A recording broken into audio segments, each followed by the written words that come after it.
ராகுவை போல கொடுப்பாரும் இல்லை, கேதுவை போல கெடுப்பாரும் இல்லைன்னு ஒரு ஜோதிட பழமொழி இருக்கு. இது உண்மைதான். ராகுனா பிரம்மாண்டம் தானே, எதை செஞ்சாலுமே பெரிய அளவு தான் கொடுப்பார். அது நல்லதா இருந்தாலும் சரி, கெட்டதா இருந்தாலும் சரி. ஆனால் ராகு தனித்து நின்று சில ராசிகள்ல நன்மை செய்வார்.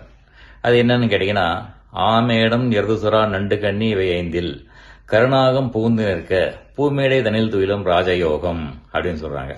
அதாவது மேஷம், ரிஷபம், கடகம், கன்னி, மகரம் இந்த 5 ராசியிலும் ராகு இருந்தால் தன்னுடைய திசையில் ஒரு நல்ல யோகத்தை செய்வார்.